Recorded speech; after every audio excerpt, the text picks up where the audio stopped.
Cambiando de asunto, aunque no del todo, según el gobierno de Foro Asturias, ustedes y el PSOE dejaron los cajones del Principado llenos de deudas y ahora hay que acometer un recorte importante para cumplir el objetivo del 1,5% del déficit.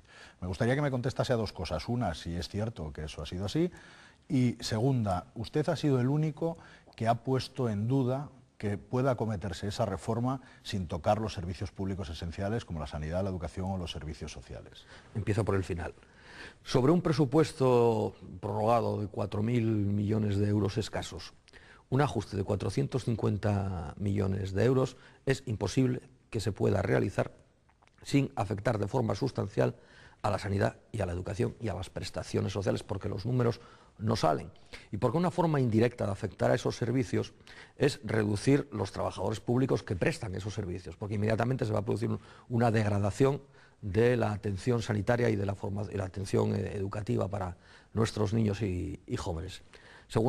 Primera cuestión a la que usted hacía referencia. El problema del déficit no es un problema exclusivamente asturiano. Asturias, incluso en parámetros pues tan seguidos como es el nivel de endeudamiento, llegó a la situación en la que accedió el gobierno el presidente Álvarez Cascos con un nivel de endeudamiento por debajo de la media de nuestro país y desde luego muy por debajo de la mayoría de las comunidades autónomas.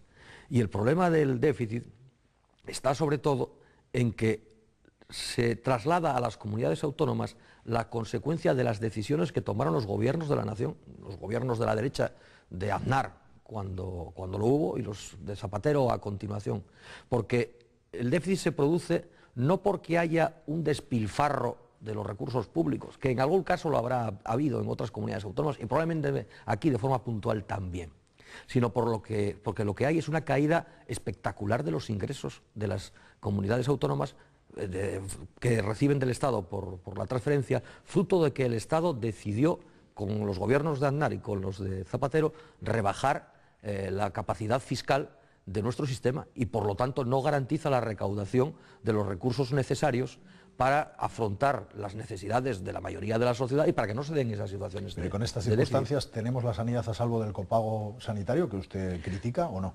Yo creo que la derecha tiene decidido que va a haber copago. La derecha catalana ya sacó adelante el copago, bueno, pues con la complicidad y el apoyo del Partido Popular.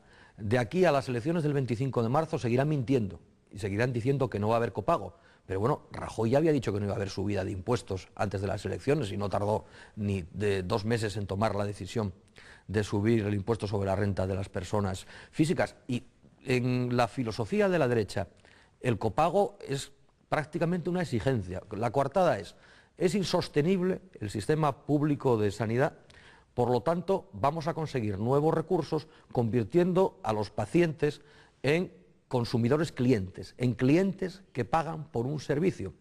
Y cuando empiezan a pagar por un servicio, pues a lo mejor empiezan a pensar que no les sería tan diferente ni tan caro pagar una sanidad privada y por lo tanto estamos creando las bases de un mecanismo en el que se alienta a los ciudadanos y ciudadanas a acudir a la sanidad privada. Una propuesta que ha hecho en campaña en los últimos días dice que el gobierno del Partido Popular debería entregar a aquellas personas que no pueden hacer frente a su hipoteca una parte de las ayudas que ha dado en estos años a la banca, al gobierno central, en este caso del Partido Popular, anteriormente del Partido Socialista. Suena utópico, ¿puede hacerse realmente? Mire, el gobierno del presidente Rajoy, el 30 de diciembre del 2011, en el famoso Real Decreto de los ajustes, aunque no fuera una medida que destacara, una de las más importantes que tomó fue crear una línea de avales por importe de 100.000 millones de euros para la banca española, que con ese aval acuden al Banco Central Europeo y en un absurdo sistema incomprensible más allá de la lógica propia de consolidar los beneficios de unos privilegiados, coge ese dinero para prestarle al propio Estado que le avala, ganando pues eso, 2, 3 puntos. Si se hace eso y es legal, y yo creo sinceramente que es un robo, un atraco, se puede establecer sistemas de ayudas a quienes ven en riesgo la vivienda que fueron adquiriendo como consecuencia de la imposibilidad de pagar hipotecas. Le ha reprochado Álvarez Cascos que no haya inaugurado nada en este periodo de gobierno, en estos 10 meses desde las anteriores elecciones, y a la recíproca, él les había reprochado a ustedes que inauguraron demasiado incluso sin estar terminadas las obras. Bueno, nosotros no hemos sido nunca muy de inaugurar antes de acabar las obras.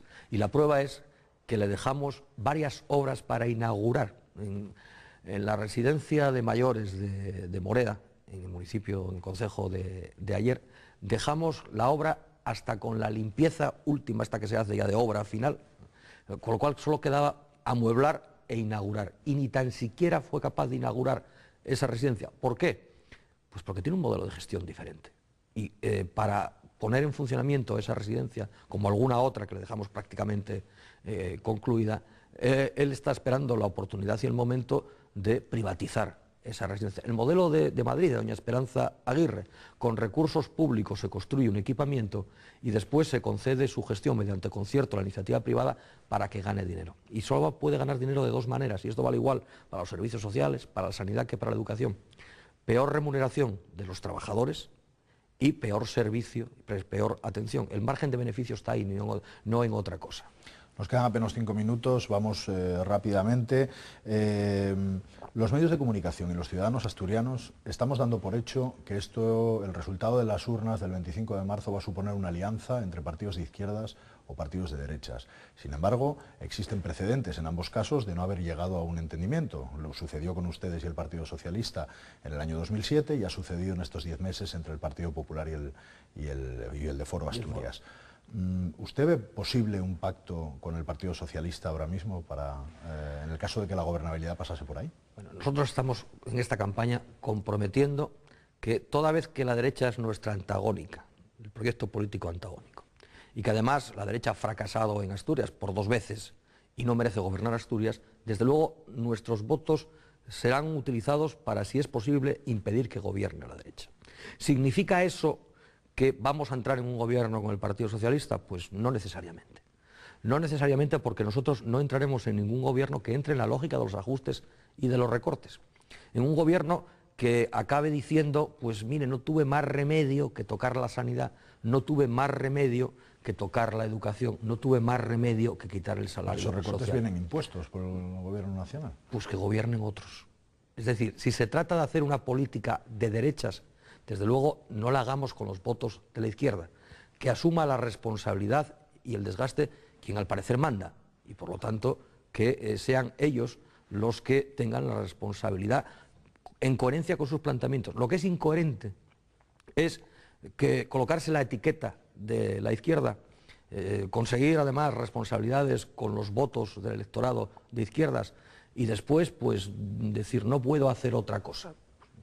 Para no hacer otra cosa, mejor que la hagan los profesionales de la derecha. Otra sobre pactos, y en este caso no son los profesionales de la derecha a los que usted se refiere, UPyD. Le he escuchado o le he leído, no recuerdo ya, que en este momento ve muy difícil, casi imposible, un acuerdo de gobierno con UPyD y sin embargo en algunas encuestas se da la casualidad de que podría ser necesario para una alianza tanto de derechas como de izquierdas. UPyD es una fuerza política de derechas. El resultado de estas elecciones puede ser que en vez de tener en la Cámara 2 partidos de la derecha, tengamos 3 partidos de la derecha, lo cual sería ya el colmo del virtuosismo de la propia derecha. Y en todo caso es verdad que el emplazamiento, en una hipótesis de que haya una mayoría de derechas, la tendrán Partido Popular y Foro, y UPyD si se suma al carro, porque tendrán que explicar por qué de repente es posible un acuerdo y una alianza y unos meses antes no fue posible ese acuerdo y esa alianza. ¿Por qué nos hicieron pasar por el viacrucis de 8 o 9 meses de paralización, de crisis política superpuesta sobre la crisis económica y social, con lo tanto más deterioro de la crisis económica y social? Porque la conclusión es lógica, obviamente no eran los intereses de Asturias nunca los que separaron a la derecha, que efectivamente comparte modelo económico, comparte modelo social, está encantada con la reforma laboral. 2 minutos, 2 preguntas muy rápidas. Una sobre esta casa. Ustedes han defendido la televisión pública asturiana y han sido muy críticos con la actitud del gobierno de Foro Asturias con respecto a esta casa. Le pregunto, ¿qué televisión quiere para Asturias Izquierda Unida para el futuro? Nosotros siempre hemos querido la misma televisión para Asturias y en algunos momentos hemos estado incómodos con cómo se plasmaba el proyecto. Lo cual no quiere decir que tengamos nada que ver, evidentemente, con este afán destructivo de Foro y de su presidente en relación a la ente de comunicación. Seguimos pensando en una televisión pública, fiel reflejo de la sociedad asturiana, abierta al pluralismo, a la participación y a la presencia de cualquiera que represente sentimientos, sectores, ideas en esta comunidad autónoma, que impulse la cultura asturiana y que sirva de núcleo, como sirvió ya, para un nuevo sector industrial en Asturias, el sector audiovisual, en peligro, porque se pone en peligro el ente de comunicación. La última, no le voy a preguntar por las encuestas en concreto, pero sí que algunas de las encuestas, lo escuchábamos antes en el vídeo, les dan hasta 7 escaños frente a los 4 que tienen ahora mismo. Un buen resultado en estas elecciones le haría replantearse, si se lo piden, ese anuncio que ha hecho ya de abandonar la Coordinación General de Izquierda Unida en Asturias. No, yo creo que me merezco el poder marchar en un buen momento para Izquierda Unida. Llevo todos estos años pensando en la organización fundamentalmente. En ese momento creo que puedo pensar en la organización y creo que es bueno que yo lo deje y además pensar un poco en mí y pensar que es el buen momento para marchar.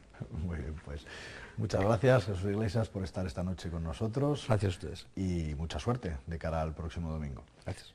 Y a ustedes, si lo desean, les espero mañana, en torno a la medianoche, después de la película de las 10, con la entrevista a la candidata del Partido Popular, Mercedes Fernández. Hasta mañana, adiós.